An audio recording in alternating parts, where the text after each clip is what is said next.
Have you ever noticed that sometimes when you're away from home, you're just in a better mood? You might be at the store and run into a friend, or visiting with other moms at school, or you took your kids on a special outing. You're smiling, laughing, relaxed, patient. You feel like you again. And then you pull into your driveway. You walk through the front door, and suddenly you are a completely different person. Your shoulders tense up, you're on edge, and you're thinking, wait a minute, what just happened? Why was I so happy 5 minutes ago? Why do I feel like the second I get home, I lose all my joy? If you've ever felt this way, I want you to know something. You're not a bad mom, and you don't secretly hate being home.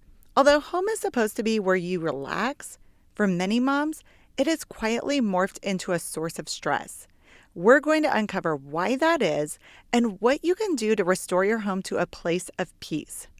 Welcome to Conquer Mom Stress, the podcast that helps you stress less and enjoy motherhood more.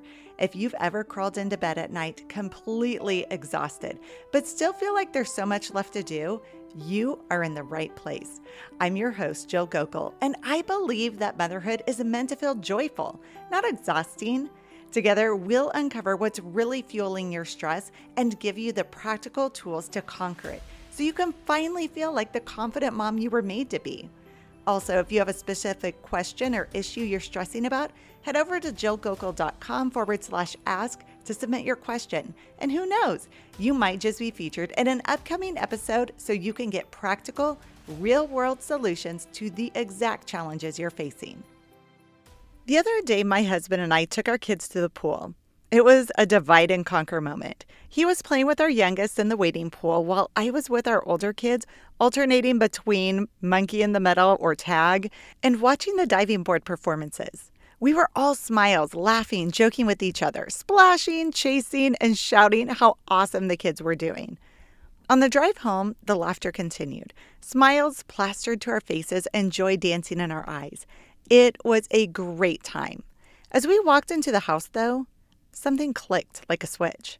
I instantly noticed all the dishes over the counter and living room, the dirty laundry haphazardly tossed on the floor from getting into swimsuits, toys were left discarded from earlier, shoes were everywhere. Someone was arguing, another was whining about a snack.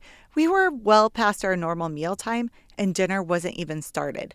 Nor did I have a clue what to make, because I thought my husband was on dinner duty since I'd been gone all day. I started barking orders to pick up wet towels and hang them up on the deck, put dirty laundry down the hamper, and to pick up toys while I figure out what to do for supper. That happy mom from the pool was gone, and a grouchy hag was here. This all happened within a matter of seconds. It was like a real-life Jekyll Hyde moment. Have you ever had that, where you were out with your kids actually having fun, laughing, watching them play, talking with them, thinking, this is nice. This is the kind of mom I want to be. And then you get home, you walk through the door, and within about 3 minutes, your brain is going into overdrive with everything that needs addressed. Nothing terrible happened, but your mood completely changed. But here's the thing. Your house didn't magically make you unhappy. Your brain walked through that door and immediately started scanning for everything that needed your attention. Because your home is not just your home anymore. For many moms, home is also your office, your restaurant, your laundry service, your school, your taxi service, your medical office, your financial department, your family calendar, your event planning headquarters, and your conflict resolution center. So when you walk in the door, your brain goes, okay, what needs to be done? And that is a lot of responsibility to associate with one place. The reason you feel better away from home is because your brain has one focus at that time.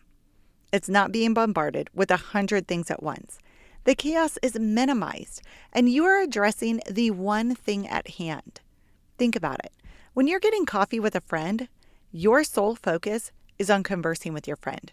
You're not looking around the coffee shop trying to figure out whether the tables need wiped down, or how you need to organize the place, or that you should be washing a load of dishcloths instead of sitting and talking. You're not the one responsible for refilling everyone's coffee cup or figuring out what to serve for lunch. You're just there. You simply get to exist. And because you're not surrounded by all the visual reminders of everything that needs to be done, your brain has fewer things demanding your attention. So you get to focus on the one thing in front of you, your friend. This is one reason a change of environment can feel so refreshing. Because when you're at home, your brain has no clear focus on what one thing it should be focused on. Everything feels urgent, from the crying child to the overflowing laundry basket to the phone notifications on your social media app. That's why coming home feels so overwhelming, frustrating, and stressful. It's not because you don't like being at home. It's because your brain no longer knows where to focus. And that chaos puts your brain into a constant state of fight or flight. Think back to the last time you spent the afternoon somewhere with your kids. You were probably in a pretty good mood, smiling, enjoying yourself, feeling relaxed. But when you walk into your house, suddenly your brain doesn't know where to look. Your brain is trying to process all of it, all at the same time. When you're away from home, your brain often has one primary thing to focus on. When you're at work, you're working. When you're out with a friend, you're talking. When you're at the library with your kids, you're helping them pick out a book. Your brain may still have other thoughts, of course, but usually there is a dominant activity, one main thing demanding your attention. But when you walk into your home, there's no obvious place for your attention to land. Everything is demanding it. The messy kitchen is demanding it. The crying child is demanding it. Your buzzing phone is demanding it. Dinner is demanding it. Your spouse asking you a question. Your brain thinking about tomorrow. And suddenly, instead of focusing on one thing, your brain is trying to focus on everything. And that is incredibly stressful. Moms have been fed this lie that you have zero attention span with mom brain, that you can't focus. Maybe you have ADHD, but the reality is your brain is operating in crisis mode, continually assessing what is the most urgent item that needs your attention first. In brain talk, if something's urgent, your brain believes it's detrimental to survival. And unfortunately, it can't distinguish between the urgency of a tornado versus the urgency of an overflowing laundry basket. Logically, it's clear which one is life-threatening. But when your brain is in survival mode, it's not thinking logically. So everything becomes life-threatening, and it begins treating your home like a firefighter, putting out flame after flame to preserve your health. The problem is your brain thinks everything needs your immediate attention. This is where the frustration begins, because when everything is demanding your attention, you have to make 100 choices as fast as possible. And sometimes you feel like you're choosing the wrong thing, which makes it feel like you can't do anything right. Eventually, that pressure causes you to snap, which of course leads to mom guilt and self-condemnation, the exact things that make your self-worth plummet and question your ability as a mom. It's kind of like reading 5 books at the same time, where you read one paragraph from one book, then jump to another, then back to the first one. You would probably feel confused, having to remember where you were in each book, what was happening, and what you were trying to understand. It's basically impossible. But this is what happens when your brain is constantly being pulled in different directions at home.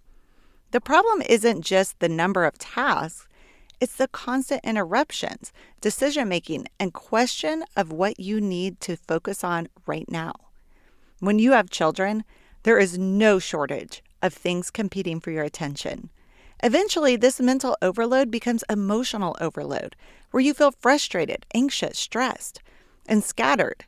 You can't think clearly, bouncing from task to task, and by the end of the day, you'll feel like you were busy all day but accomplished nothing. That feeling is incredibly discouraging. That's why you coming home can instantly change your mood. How couldn't it, when home at times is a constant reminder of your shortcomings? But it doesn't have to be. Listen, there is always going to be multiple things competing for your attention at home. Because as a mom, the majority of your tasks are ongoing. There's always another meal to make, another load of laundry to wash, another thing your kid needs. You have children. Life is unpredictable, but you don't have to live in a state of chaos. You can create moments where your brain knows the one primary focus at hand. Do you remember the story of Mary and Martha, where Martha was stressed and worried about getting everything done? What does Jesus tell her? In Luke chapter 10, verse 41 through 42, he says, "Martha, Martha, You are anxious and troubled about many things, but one thing is necessary. Mama, your job is to determine the one thing necessary at that moment and to determine the stopping point. This is incredibly important because motherhood does not always allow you to finish a task entirely before moving on to the next. So by determining your stopping point ahead of time, you can feel like you have completed something even though the job isn't 100% finished. Here's an example. The other day I was playing a card game with my kids. That was the necessary thing at the moment. But we had people cleaning our exterior windows, and I knew that I also needed to wash the inside of the windows before they were done so we could find any missed spots. So I created a stopping point for the game. Lunchtime. Lunchtime marked the starting point for my windows to be washed, starting with the kitchen and moving along that entire side of the house. The kids were to make themselves sandwiches while I washed windows, and my goal was to have that entire wall of windows washed before they were finished making their lunch. That would be my stopping point on the windows, and we would start back up on the card game until play practice. When I dropped them off at play practice, I would pick back up on washing the windows until I had the main level of the house done, and that completed the window task for the day. The basement windows would be done a different day. But here's the thing. The best laid plans don't always go the way we want. In the middle of play practice, I had to stop washing windows to help my youngest with something. It was a crisis. Then we had to take another break to deal with a bill issue. Then the repairman stopped by unexpectedly to work on our washing machine. But even with all these interruptions, my brain had one primary focus: getting the windows washed. That meant that every interruption was like pushing pause on the task at hand, but then I came right back to it. This is completely different from your focus being bombarded with 100 things at once. You are deciding to focus on one task. Pause it to deal with a singular interruption, even if it's back-to-back interruptions, and then get back to the primary task at hand. Think back to the example of having coffee with a friend. You might get a phone call that you have to take, so you pause the conversation with your friend to answer the call. But as soon as you hang up, you resume your primary focus on the conversation with your friend. So how do you put this into practice? How do you discipline your brain to focus on one primary thing at a time when there are so many unfinished tasks that need your attention at home? Proverbs chapter 4, verse 25 says, "Let your eyes look directly forward and your gaze be straight before you." You need to create a clear path for yourself so that your eyes know exactly where to focus and block out the unfinished tasks that pop up around you. That means, first, you make a list. This is the easiest way to diffuse the sense of urgency with everything vying for your attention. When something pops into your head that needs done, write it down. This prevents your brain from trying to continually recall the task because it's afraid you'll forget it. Just because something needs done doesn't mean it has to be done instantly. But until you give the task a place to land, your brain will continually think about it, adding pressure and stress until you get it done. But if you put it on your list, the task has been given a place to land and your brain can let it go. You can write it on paper or you can put it in your notes app on your phone. Whatever it is, get it marked down. And a special tip for you, anything that needs done that day, mark it in red. And if it can be done later, put it in black. Then at the end of the day, you can briefly look over your list and determine what needs focused on the next day. Second, prioritize your focus at the moment and commit to it. Your brain thrives on commitment. When you're lackadaisical about what to focus on, it leaves room for your brain to debate what's most important. This uncertainty means that suddenly, every task, interruption, or thought holds the same value of importance. This makes your brain cycle through all kinds of weights to determine which item it should focus on. And without a clear stopping point, when another item pops up, your brain begins reevaluating what it should focus on in that moment. It becomes a never-ending cycle because you never committed to an item as the necessary focus. There's no clear path forward, so your brain keeps getting lost in the maze of demands for you as a mom.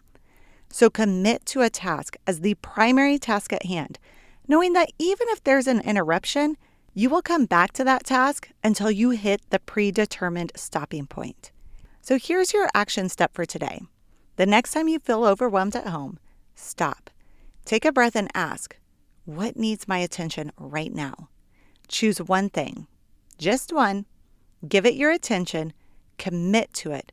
And when that moment is over, choose the next thing. Remember, you don't have to solve everything. You don't have to do everything. And sometimes the next thing that needs your primary focus is spending quality time with your kids or filling your own personal care bucket. You can choose. You can focus. You can be present because you can trust God with what you cannot get to today. And in that, you find peace in your home and joy in the Lord. Thanks for joining me for this episode of Conquer Mom Stress. If today's conversation encouraged you, hit follow and leave a review. That lets me know that these episodes are hitting the topics you need. And while you're there, share this podcast with another mom who might need to hear it. Your thoughtfulness might just be what she needs to get through the day. Remember, this is your place to pause, rest, and start conquering mom stress, one small step at a time. Motherhood isn't meant to drain the life out of you. It's meant to be lived with joy, even on the messy days. And together, we're going to find that joy again.